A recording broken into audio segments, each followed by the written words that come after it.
విజయమ్మ, చంచలమ్మ ఇంటికి వచ్చి అక్కడ ఉన్న చంటి దగ్గరికి వెళ్ళి, "పద చంటి, మన ఇంటికి మనం వెళ్ళిపోదాం" అని చెప్పేసి అయితే అంటూ ఉంటుంది. ఆ మాటలు వినగానే అక్కడ ఉన్న చంటి, సింధూర వాళ్ళు అయితే ఒక్కసారిగా షాక్ అయిపోయి విజయమ్మ వైపు అలా చూస్తూ ఉండిపోతారు. ఇంతలో అక్కడ ఉన్న విజయమ్మ మాత్రం సింధూర దగ్గరికి వెళ్ళి, "సింధూర, నువ్వు కూడా బయలుదేరు, పద మన ఇంటికి మనం వెళ్ళిపోదాం, మన ఇల్లు చాలా విశాలమైనది" అని చెప్పేసి అయితే అంటూ ఉంటుంది.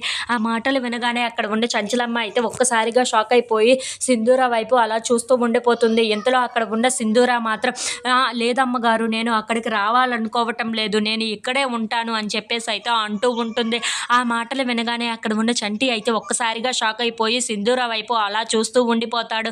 ఇంతలో అక్కడ ఉన్న చంటి సింధూర దగ్గరికి వెళ్ళి, "పదమ్మాయి గారు, మనం ఇక్కడి నుండి వెళ్ళిపోదాం" అని చెప్పేసి అయితే అంటూ ఉంటాడు. ఆ మాటలు వినగానే అక్కడ ఉన్న సింధూర మాత్రం, "నేను రాను చంటి, నువ్వు వెళ్ళాలనుకుంటే వెళ్ళు" అని చెప్పేసి అయితే చంటిని పంపించేస్తూ ఉంటుంది. ఇంతలో విజయమ్మ చంటిని తీసుకొని ఇంటికి వస్తూ ఉంటుంది.